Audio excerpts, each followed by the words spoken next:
Everything you're about to hear is for education and entertainment purposes only. Whilst we are licensed, we're not aware of your personal financial circumstances. Any advice is general advice. Equity Mates operates under Australian Financial Services Licence 540697. Shut up and take my money. That is an all-time low. And the old bear is back. I'd buy that for $1. Telling me, dream.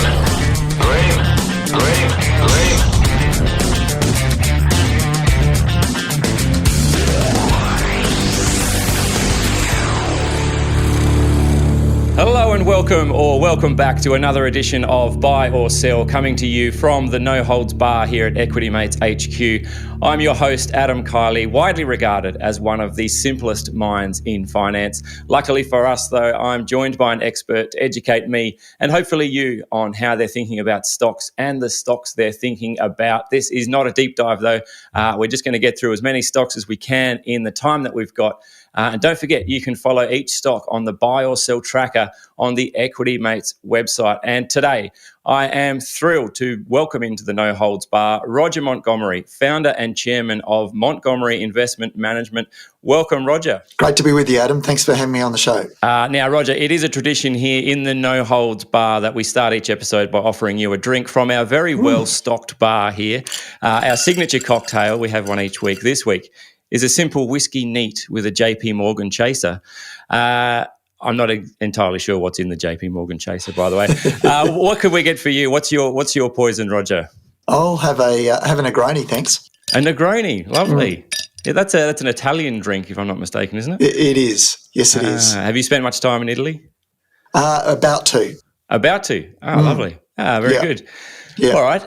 Excellent. Hey, lots to get through today. Some really interesting stocks here that I'm looking forward to getting stuck into. So why don't we kick things off? And we're going to start by heading off the beaten track, looking at ARB Corporation Limited, ASX ARB, currently trading at $38.12. Roger, I'm a four-wheel drive owner. Me too. I use it for picking up the kids from school mostly. Yes. Fantastic. It's always a dangerous journey. Absolutely. It can get hectic, that's for sure. We're looking at ARB Corporation, though, makers of four-wheel drive parts. Is this a buy or a sell for you? Oh, it's definitely a buy. Right. And that's because the market still treats the company with some scepticism. Yep. Because of its exposure to the macroeconomic environment here in Australia. And so consequently, people are, I guess, underestimating or undervaluing its future growth and where that growth is going to come from. It's definitely a pro-cyclical business here in Australia. And what I mean by that is, when the economy does well, it does well. When people are flush with cash, they go out and spend it on tricking out their four-wheel drives. Right. And when the economy's not going well, they tighten the reins a little bit or zip up their wallets. But really, the growth driver for this business is less Australia, where it's mature, arguably, although there's the opportunity to open up a number of new stores. But its real growth potential is overseas, particularly in the United States. It's leveraging its reputation over there, and it's also signing deals with OEMs or original equipment manufacturers. Yeah. And the biggest four-wheel drive sellers in the United States are Toyota and Ford. Right. And it's signed OEM agreements with them. So if you head into a dealership to buy a new Ford SUV or utility vehicle or a Toyota, then the dealer is going to offer you options to spec that car the way you want it, to individualise it. Yep. ARB is going to be supplying those items as you spec that out in the dealership. So for all intents and purposes, the dealers are selling the equipment for ARB. And so breaking into the US market, it's got that Aussie kind of outback kudos that goes with it, that it's got the reputation. Is it more favourable being from Australia than, say, from China, for example? Definitely. Yeah. And in fact, in some markets, Thailand, for example, they sell fake ARB product with ARB stickers, fake ARB stickers on it. That tells you, and they're not safe. They're not safe. They're not fit for purpose, and as a consequence, people are looking for the original product. But that just tells you how reputable they are. Yeah. All right, ARB is a buy. I think I'm going to buy it. Next up, we're looking at Alliance Aviation Services Limited, ASX AQZ, currently $3.14. And Roger, Alliance has successfully renewed a 3-year contract with Glencore Coal. I wouldn't have thought that mid-sized passenger aircraft was a great option for transporting coal. It's not very funny. Yeah. Especially with those baggage limits. Once you start filling your bags up with coal, Roger, it's... cheaper than a diesel train engine. So, they just fly them really low along the train lines. Alliance Airlines, is this a buy or a sell for you? Anyone who's been following me over the decades knows that I don't like airlines, but this is quite a different business. Yep. This is arguably an aviation infrastructure company. So what it does, it provides its fleet of planes under wet lease agreements to airline operators. Right. So it provides the planes, the staff, and it receives a fee for doing that. Yeah. And they're called wet leasing agreements. Right. It's been very, very clever at buying its planes at various times when the sellers or the vendors are distressed. So it generates, as a consequence of having or non-unionised staff, for example, it's very cost efficient. So it's been generating very high rates of return on invested capital. If we say that this business, which is, by the way, now just entering, it's got some planes now entering service under a 7-year agreement with Qantas. We think that they're going to double their profits. Yeah, right. And if they continue to generate 30% returns on equity, if we assume 5 times something called their EBITDA, which is earnings before interest, tax, depreciation and amortization, at 5 times FY25's EBITDA, we think they're worth about $7, and they're currently trading significantly less than that, about $3.10. All right, Alliance Aviation is a buy. I think I'm going to buy it. Next, we're going to look at Megaport Limited, ASX MP1, currently $14.70. Isn't Megaport the guy that Optimus Prime fights in the Transformers? Is that Mega? That's Mega something, but I don't know if it's Megaport. Megatron, sorry, not Megatron. Megaport. Yeah, that's Megatron, not Megaport. That's right. No, takes me back. I watched Transformers as a kid. Yeah, and this company hasn't transformed as much as Megatron. All right. It's been building out what it does very, very successfully. To put this in context for people, let's say you're a global enterprise. You're a big accounting firm. You've got offices in Hong Kong and Sydney and in Europe as well. You want the data that everyone's uploading from their offices to be relatively close or, very close to data centres. And the reason why you want to be close is so you have low latency, you don't have much lag, you can work seamlessly with your information that you're uploading to the cloud. The problem is that your office in Sydney is nowhere near your office in London, and so they're using different data centres. How do you make those data centres talk to each other seamlessly? How do you link them? Because the data centre provider here in Australia doesn't talk to the data centre that or provider you're using in Europe. Yeah, right. And so consequently, they need to talk. They need software, and there needs to be software and infrastructure so that when you're talking to your colleague overseas, you're both accessing a different data centre, but it looks like you're accessing the same one seamlessly. Right. And so that's what Megaport does. They're Switzerland, if you like, in the world of competitive data centre providing. Right. Okay.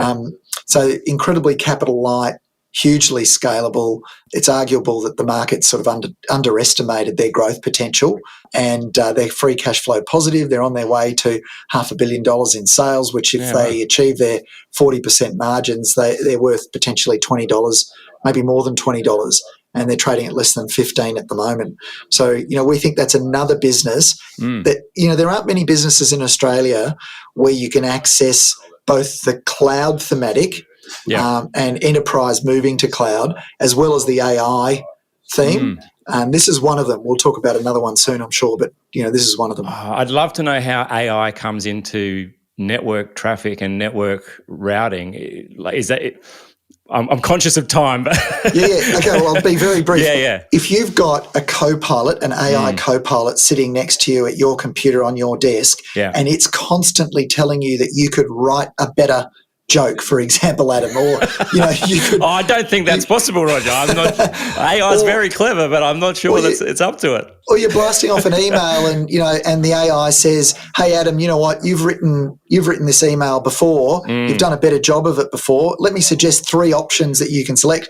So in order to be able to achieve that, it's accessing the cloud much more frequently than you were before. And so that, it's very dense, the amount of data that's required. Right. And so that will allow data centers potentially to charge more for the usage of their data centers. Gotcha. I think I'm going to buy it. All right, Megaport is a buy and is not a transformer.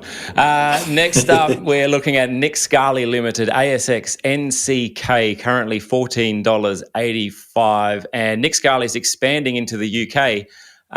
Didn't work out so well for Bunnings, well documented. But if there's one thing I know about the British, and I don't want to stereotype here, they love their furniture. Yes. Bang up for a settee. So, Roger, Scali, how would in the good room? Exactly right. Yeah, in the good room. Cup of tea on the settee. Yeah. Roger, Scali, buy or sell? Another buy. Look, I'm bullish on markets, equities for the next year and a half. Right. Okay. I think out to 2026, markets are going to go well. So all of my suggestions today will be buys. Right. Okay. Because I really do think. Really backing myself here, and I've been saying for about a year and a half that I think markets are going to go well. They have done so far, and I think they'll continue to go well. In fact, I think how well they go accelerates. So this is another buy. Here's an interesting fact about Scali. They were the furniture retailer in Australia that introduced the idea that you don't get the couch on the floor. You look at it, you sit on it on the shop floor, but then you have to wait 3 months before you get it. You have to pay for it now, pay a deposit now. I've been through that. Yeah. I didn't enjoy that process. No, it was a bit of a shock when it was introduced back in the 90s, in the early 90s or mid 90s. But it was the Scali family that introduced that idea. Now, what's great about that idea is they don't have to have any stock. They don't have to have warehouses full of that particular couch in that particular colour because Adam might turn up and buy it tomorrow. Yeah. You pay for it now and we'll deliver it just in time. And so they've got incredibly they've proven, by the way, in the last reporting season, they proved to have very, very resilient earnings. And the tailwind behind them is migration. Because migration leads to home formation leads to furniture purchases. And they also acquired Plush, and they've delivered on synergies ahead of expectations. So they're generating about a 32% return on equity. Yep. They continue to pay out about 70% of that as a dividend. We reckon they're worth over $18. I reckon they're worth over $18 a share. They're trading under 15 at the moment. Yeah, okay. I think I'm going to buy it. Scali's a couch on demand. I'm excited. Next will be couch as a service. Do you think we'll get to that point? Yes, couch as a service. Couches? Yeah. No, that's right. And if you don't pay, they come in and just hook it out from under you. Hey, I'm still watching Netflix. No, sorry, it's got to go. Yeah. Very good. All right. Next up, we are looking at, you gave me a list of stocks, Roger, and on the list was Commonwealth. And I'm assuming we're talking about the bank here. We're not looking to short the royal family, are we? No, although some people would happily take that bet. Yeah. I'm not one of those people, but yeah, Commonwealth Bank. CBA, $117.54. So you said everything's a buy. This is a buy. Yeah, look, they've had a very good run, but what I've done is I've just done some analysis and put it up on our blog of the performance of all the banks in they're announcing their recent half-year results. And the Commonwealth Bank has shone again as producing, it's got the highest asset base. It's about 30% higher than the other banks. Despite having the biggest asset base, it generates the highest net interest return on its on those assets. And also this half, it generated the highest return on assets from its other income. So think things like trading, wealth management, insurance, and that sort of stuff. Right. Despite being the biggest, it's also the most efficient in terms of its costs. And that's resulted in the highest pre-tax and highest after-tax return on assets. So it remains the highest quality bank in Australia. It's a bit of a big, lumbering, mature business, but the reality is if you live on an island, it helps to own a bank. Is that unusual that the biggest is also the most efficient? Normally, it is. It is. Yeah, normally you'd expect they're all very similar, in terms of, they all sit within a band that's relatively narrow, but the Commonwealth Bank is consistently producing the best numbers. And so if you're looking for, a relatively safe place to park equity capital in a business that will continue to grow. Remember, the population is growing, and so more people are going to require banking services. And some of those people who've migrated to Australia will be successful business owners, and some of them will turn out to be billionaires. And who they bank with will ultimately help to generate returns for the bank that they go with. And others might just need a loan for a new couch from Nick Scali. So we'll see. Yeah, correct. All right, let's take a break here. Grab another Negroni. Hey, if you've got a stock you want to hear about on the show, let me know. Use the contact form at equitymates.com, or you can leave a voice message, and you might even hear yourself on the show. Or flick me an email, contact@equitymates.com. We'll be right back after these short messages. And the old bear is back. I'd buy that for $1. Welcome back. You're listening to Buy or Sell, coming to you from the No Holds Bar. My expert today is Roger Montgomery, founder and chairman of Montgomery Investment Management. And we have another 5 stocks to get through here. So let's get cracking. Starting off with Adobe, NASDAQ, ADBE, currently $482.29 US, I believe that is. The inventors of the humble PDF document, to my knowledge. Nobody in the history of the internet has ever paid for Adobe Acrobat, though, as far as I'm aware. So, Roger, buy or a sell for Adobe? I believe that they've branched out from PDF documents since they invented those. Yeah, that's not been a major. It's changed the world for the better. There's no doubt about that. So Adobe are known for their creative suite software. So think Illustrator, Photoshop. They still, despite the fact that they dominate in terms of market share, they are still underpenetrated in many geographies, and in some countries they don't exist, or people don't even know about them. So they've got a digital creative business, and they've also got a digital marketing business. The creative software piece, the software as a service, which you access through the cloud, that's about 70% of their revenue. And despite the fact that their revenue is in the billions and billions and billions and billions of dollars, their market, their opportunity is 10 times bigger than that. Wow. And their total addressable market. Now, here's the interesting thing. They're still growing their earnings at roughly 20 to 25% per annum, despite being a giant. They're growing their revenue in the mid-teens. They're generating a 25 to 35% return on equity, despite being huge. And prior to their most recent acquisition, they had very little debt. And so this is a business of stupendous quality, massive size, but still a very long runway for growth ahead of them. And when they switched back in, I think it might have been 2011, they started switching their business over to recurring. 95% of their revenue is recurring revenue. And are we worried about AI for Adobe? Like, they could either go two ways, right? They can either fully embrace it and just maximize it and monetize it, I guess, or could eat into their market share with they're embracing it. Yeah. And in fact, they've incorporated AI into their creative suite of software products. So, for example, in Photoshop, where once you might have said, okay, I want to remove Adam from the bar background that I've got there, and I just want the bar and I just want to be able to access the drinks. I get that a lot. Just get out of the way. Get Adam out of the way. There was a lot of work that I would have had to have done as a designer to remove you and fill in the background and put in the.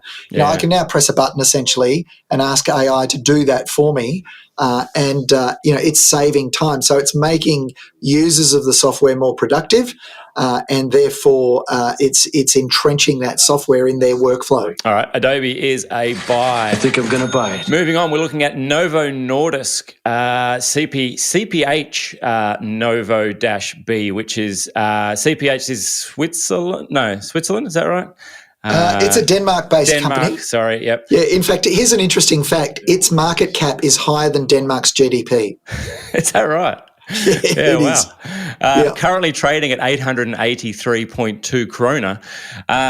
One of the first with the breakthrough obesity medications. But now I'm hearing there are copycat, cheaper alternatives popping up. Roger, are we worried about the threat from the reject shop once they start pushing out these cheaper cheaper weight loss medications? Understand that this is a business that has its roots in those GLP-1 medications that you're describing, like Ozempic, which are originally designed for diabetic people. Yep. They found, as a consequence of applying it, that there was some other health benefits, including weight loss, reduction in cardiac disease, and so on.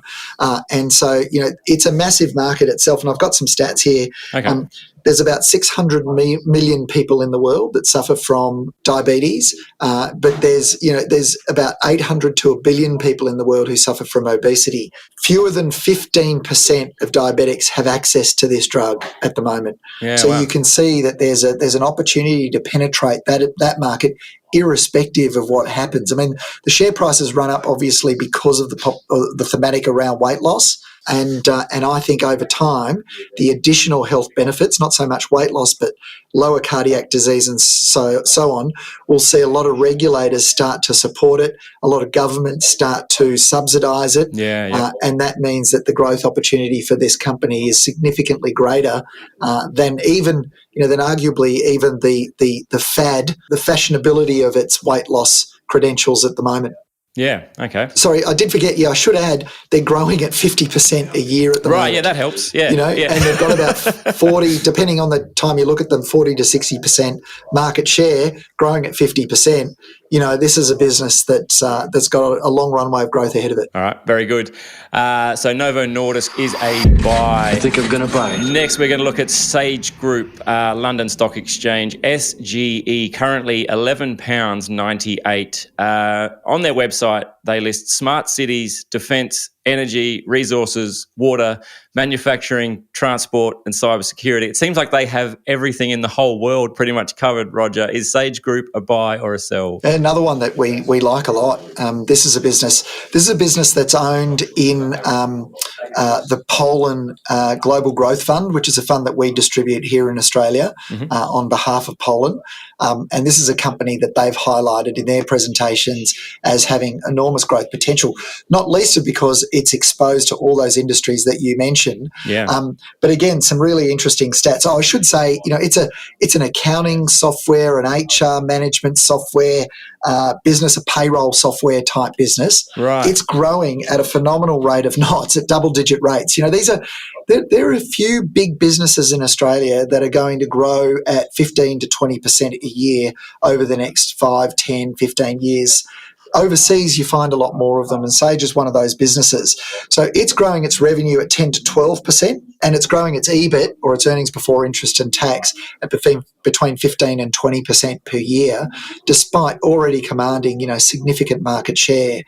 They're trading at about 28 times free cash flow, but because that free cash flow is actually growing so quickly, they'll grow into that PE multiple relatively quickly as well. Right. So they make software products. Are they products that we would have heard of? Is the product called Sage something, or is it? It's a Sage suite. It's a suite. Right, okay. You'd need to be an enterprise really, medium-sized business and up to be wanting to use their software. Yeah. Okay. It's all recurring. Right. It's all payroll, as I said earlier, payroll, accounting, workflow software used by all those industries that you mentioned right in your introduction.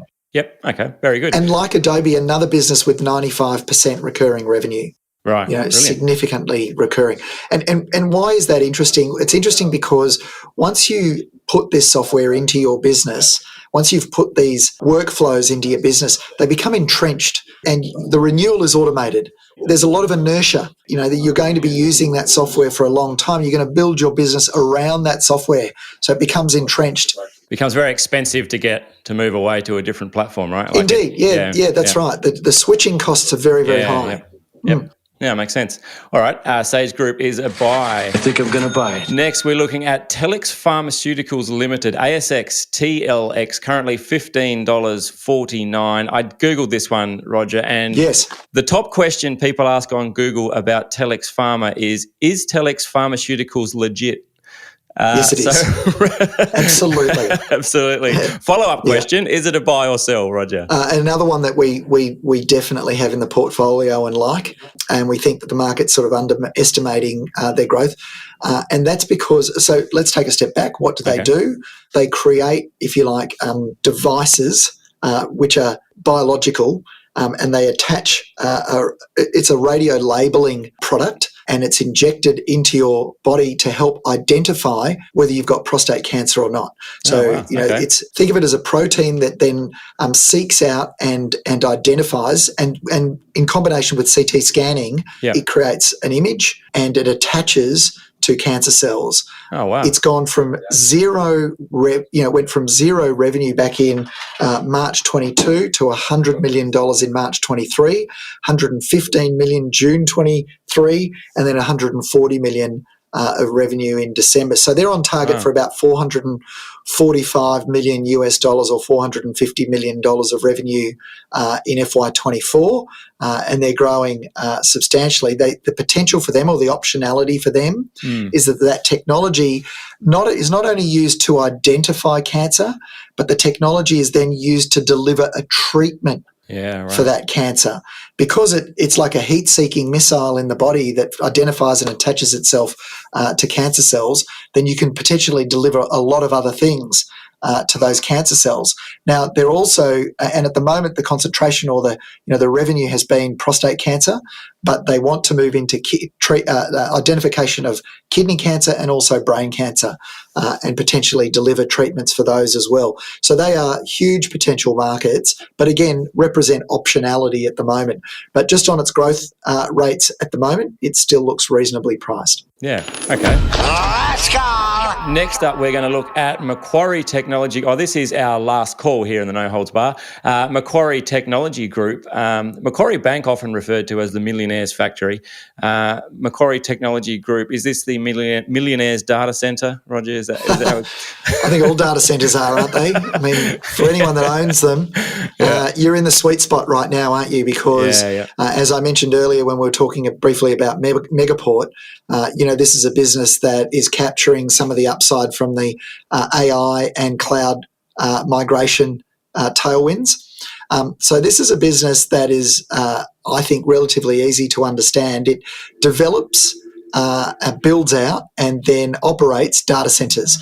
The major site is the major development opportunity or growth opportunity is in Macquarie Centre or Macquarie Park in Sydney, which is near Epping. Anyone who's in Sydney knows Macquarie Centre on the sort of north, the North Shore. Sorry, their data centres are located there.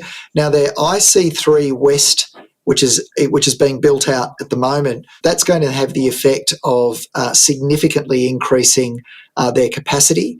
And it's also going to significantly increase profits, potentially doubling profits.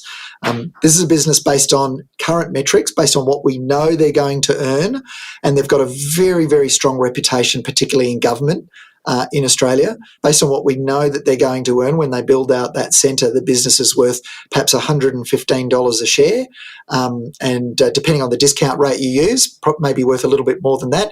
Currently trading about $91 a share or thereabouts. The Montgomery Small Companies Fund actually bought, this is a day one stock from the inception of the fund, so bought at a lot lower prices. Still think it's worth more than where it's trading today. And the upside scenario is that they fully tenant their data centres. It starts throwing off very reliable rent-like income at attractive rates, and that would be very attractive potentially for a super fund or a pension fund. They could pay, who knows, potentially $180 a share, and still give their holders in their pension funds, a very good return, in the low to mid single digits from that rental income. Right. So okay. And who are the big competitors for NextDC is an obvious one.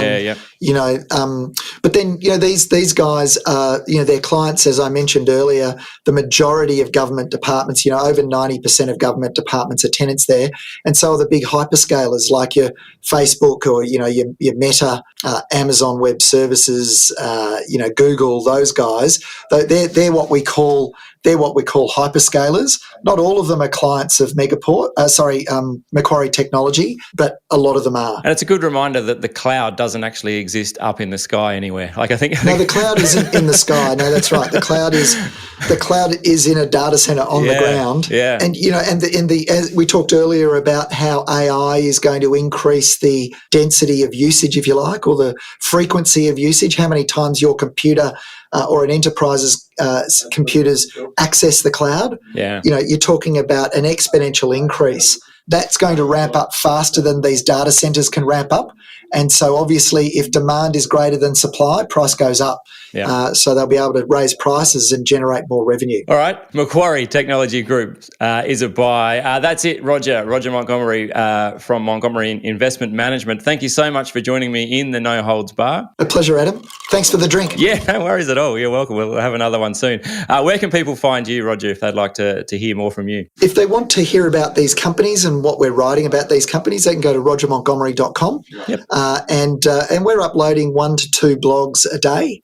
Wow, okay. There we also upload a video, 1 or 2 videos a week. If they're interested in any of the funds, and we've got small cap funds, large cap funds, we've got global small and mid cap funds and large cap funds as well as private credit, then they're available at montinvest.com. Okay. And then if they're interested, if they go to the blog or just Google my book, Valuable, they can learn to do a lot of the analysis themselves by buying a copy of that book. Something for everyone. Awesome. Thank you so much for joining me once again. And thank you out there for joining us. Don't forget you can find us on YouTube as well. I hope you'll join me again next time when we jump back into the No Holds Bar for more buy or sell. But until then, it is bye for now.